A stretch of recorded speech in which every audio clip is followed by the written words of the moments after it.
নমস্কার ভিউয়ার্স, আপনি দেখছেন অর্ণবস ভিউ। আচ্ছা, একটা দেশকে রক্ষা করে কি কি জিনিস?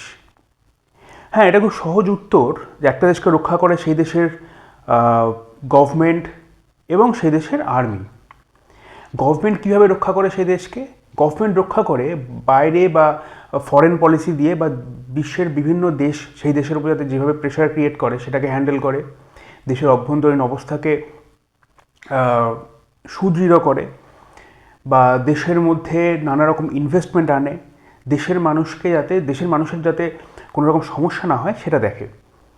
আরেকটা সবথেকে বড় জিনিস হচ্ছে সেটা হচ্ছে দেশের আর্মি, যারা বহিঃশত্রুর হাত থেকে দেশকে রক্ষা করে। এই হচ্ছে আর্মির কাজ। সুতরাং আর্মির কাজটা কিন্তু কোনো অংশে কম নয়, এবং যদি কোনো দেশ তার নিজের দেশের আর্মিকে অপমান করে, সেই দেশ কিন্তু তখন আর দেশ থাকে না, তাকে আর দেশ বলা চলে না, তাকে আর একটা কান্ট্রি হিসেবে রেকগনাইজ করা উচিত নয়, কারণ সে তার নিজের সৈন্যকেই ধোঁকা দিচ্ছে। আচ্ছা, এই কথাগুলো আমি কেন বলছি? রিসেন্টলি আপনারা দেখে থাকবেন পাকিস্তানে তাদের যে আর্মি আছে সেটা ক্যাপচার করেছে বিএলএ, বেলুচিস্তান লিবারেশন আর্মি।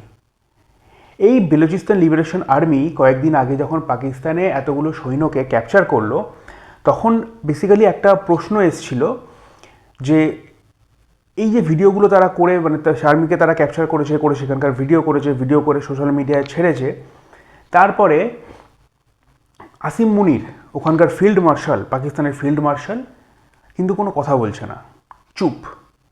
এবং সেখানকার যে সমস্ত নেতা মন্ত্রী তারা কোনো কথা বলছে না। দেশের এত বড় বড় প্লেয়ার রয়েছে, দেশে এত গুণী মানুষ রয়েছে, হয়তো সেটা অন্যান্য দেশের তুলনায় অনেক কম, কিন্তু তারা কোনো কথা বলছে না, তারা পুরো মুখে কুলু পেটে বসে আছে। ভয়টা হয়তো আসিম মুনিরের ভয়ে তারা চুপ করে আছে, কারণ রাতারাতি তাদেরকে গায়েব করে দেওয়া হবে। কিন্তু এখানে একটা জিনিস ভাবুন, এই আসিম মুনির এই ভিডিওটা যখন এসছে, যে BLA, Balochistan liberation army, BLA কিন্তু আলাদা কোনো এখনও দেশ হিসেবে রেকগনাইজড নয়, সেটা কিন্তু পাকিস্তানেরই একটা প্রদেশ। পাকিস্তানের অবস্থা এতটাই খারাপ, তার নিজের একটা স্টেট তাকে স্বাধীন হিসেবে ঘোষণা করছে, এবং সেই দেশের সৈন্যকে সেখানে কি বলে ওটা, মানে সেই জায়গাটা রেখে তার এগেনস্টে তাদের কিছু ডিমান্ড আছে, সেখানে আমি পরে আসছি, সেখানে তাদেরকে আটক করে রাখা হয়েছে। আটক করে রেখে তাদের ভিডিও করে পাকিস্তানে শো করা হচ্ছে যে তোমাদের এতগুলো আর্মি আমাদের কাছে রয়েছে। এবং এই ভিডিওটাকে এআই হিসেবে বলছে এই ভিডিওটা অ্যাকচুয়ালি একটা এআই ভিডিও, যেটা বলছে আসিম মুনির। এরপরে তারা বিএলএ কী করলো, আবার ভিডিও করার পর ওই যে আর্মিগুলো রয়েছে তারা তাদের আইডেন্টিটি কার্ড শো করতে শুরু করলো, এবং তারা বলতে শুরু করলো আমি পাকিস্তানের অমুক জায়গায় থাকি, কেউ কেপিকে থাকে, কেউ লাহোরে থাকে, কেউ পেশোয়ারে থাকে, এই সমস্ত জায়গায় থাকে, এবং তাদের আর্মির যে একটা আইডেন্টিফিকেশন নাম্বার হয় সেই নাম্বারটা শো করতে শুরু করলো। তারপরে পাকিস্তানি আর্মির যারা চিফ রয়েছে, ফিল্ড মার্শাল থেকে শুরু করে বা স্টেপ বাই স্টেপ যে সমস্ত আর্মির স্টাফরা রয়েছে, তারা কিন্তু চুপ। তারা কিন্তু আর জোর গলায় বলছে না ওরা কিন্তু আমাদের আর্মি নয়। সুতরাং একটা দেশ তার নিজের আর্মিকে রেকগনাইজ করছে না, তাদের বলার সাহস নেই যে ওইগুলো আমাদের আর্মি। বেলুচিস্তান লিবারেশন আর্মির কিছু ডিমান্ড আছে, এবং ডিমান্ডটা হচ্ছে পাকিস্তানি আর্মি, বেলুচিস্তান লিবারেশন আর্মির কিছু সংখ্যক তাদের হয়তো মিলিটেন্ট হতে পারে, কিছু মেম্বার হতে পারে, তাদেরকে আটক করে রেখেছে পাকিস্তানে। এদের বক্তব্য হচ্ছে এই যে পাকিস্তানি আর্মিকে ধরে রাখা হয়েছে, এদের বিনিময়ে ওদেরকে ছাড়তে হবে, তারপরে সমঝোতা হবে, আদারওয়াইজ কিন্তু এই যে পাকিস্তানি আর্মিকে ধরে রাখা হয়েছে এদেরকে মেরে দেওয়া হবে। একটা দেশ কত পরিমাণ অসভ্য এবং বর্বর প্রজাতির হলে তার নিজের দেশের যে সমস্ত আর্মি রয়েছে তাদেরকে রেকগনাইজ করে না, তাদেরকে নিজের আর্মি বলেই চিহ্নিত করছে না। আর্মি তো সবার আগে দেশের সম্পদ, সেই সম্পদকে যদি কোনো দেশ স্বীকার না করে, জনগণের প্রোটেকশন কি আছে? জনগণের কোনো প্রোটেকশন নেই। কোনো জনগণকে কারোর যদি মনে হয় যে এই দেশের জন্য বা কোনো কারণে গভর্নমেন্টের কোনো এমপ্লয়ির যদি মনে হয় যে ঠিকঠাক কথা বলছে না, বা সরকারি বিরোধী কোনো কথা বলে ফেলছে, বা এটা করছে, বা কোনো রকম দোষী হয়তো নেই, তাকে রাতারাতি গায়েব করে দেবে এবং খবরের চ্যানেলগুলো সব চুপ করে বসে থাকবে। পাকিস্তানের খবরের চ্যানেলগুলোতে একটাও কোথাও কোনো শব্দ নেই যে পাকিস্তানের এতগুলো আর্মি ধরা পড়ছে তার পরিপ্রেক্ষিতে।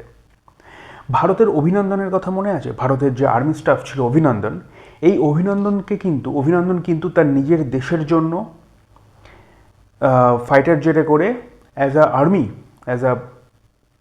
আর্মি স্টাফ সে কিন্তু পাকিস্তানে প্রবেশ করে ফেলেছিল, এবং যার ফলে তার প্লেনটা ভূপতিত হয় এবং তাকে ওখানে কিছু টর্চারও করা হয়। আমরা তার মুখে কিছু রক্তমাখা ছবি আমরা দেখেছিলাম।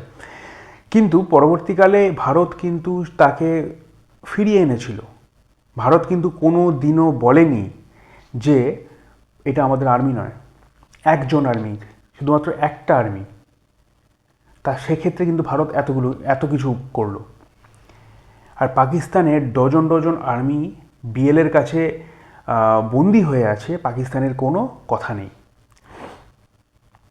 এইটা একটা দেশের পক্ষে লজ্জার এবং খুব খারাপ লাগে। আমি অ্যাকচুয়ালি পাকিস্তান হতে পারে আমাদের ভারতের বন্ধু রাষ্ট্র নয়, বা কোনো ভারতের সঙ্গে সেরকম কোনো সম্পর্ক নেই, কিন্তু তাহলেও আর্মিরা তারা টাকা পায়, তারা সরকারি স্কেলে মাইনে পায়, দেশের জন্য লড়ে। টাকাটাও তাদের কাছে বড় কথা নয়, তাদের কাছে দেশের আবেগটাও একটা বড় ব্যাপার। তাদের প্রাণের বিনিময় সে মানে যখন আর্মিতে আসছে সে জানে যে হঠাৎ করে যে কোনো সময় মানে কোনো রকম যুদ্ধ হতে পারে বা কোনো রকম গোলাগুলিতে হতে পারে, তার প্রাণ যেতে পারে। এত কিছু জানার পর একটা মানুষ সে আর্মিতে আসছে এবং তার দেশ তার পিছনে নেই, তাকে জাস্ট মরতে দিচ্ছে। আপনাদের আরেকটা কথা বলি, এটা হয়তো পাকিস্তান বলেই সম্ভব, এটা হয়তো বিশ্বের কোনো দেশ, আফ্রিকান কোনো দেশ হলেও হয়তো এই কাজটা করবে না যেটা পাকিস্তান করছে।